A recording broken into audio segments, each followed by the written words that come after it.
a lot of people ask me, since I had my association with Sigma, what happened to the original consoles that were at Sigma? And this is way before the SSL or the Neve. So the original console was an Electrodyne. And back then you assembled your console.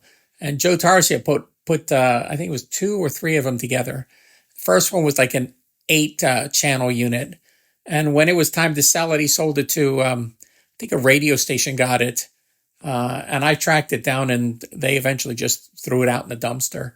But the last Electrodyne that they had was a custom designed one that 26 inputs, 24 bus. And Joe Tarsia had built this whole thing. And they did a lot of main projects on this console. But it was sold back in, I think it was 1969 or so. So because Joe didn't have it that long, because Sigma started in 68.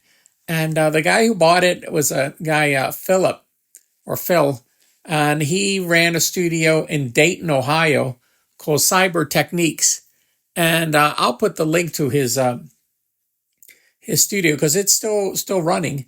And I've had conversations with him about selling all his gear.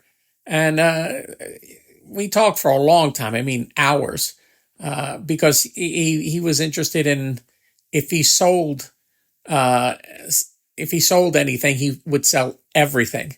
He couldn't sell just part of it and then just disable the studio.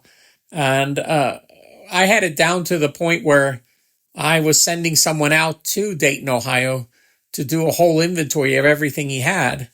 And, just like a day before the guy was going to go out, he changed his mind.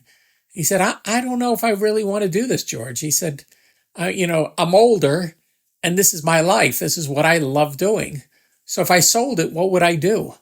And I kind of understood that. That made sense to me. So I kind of left it with him. I said, whenever you decide to want to sell everything, let me know. And he says, okay, I'll do that. But I think he must be late 70s, early 80s now.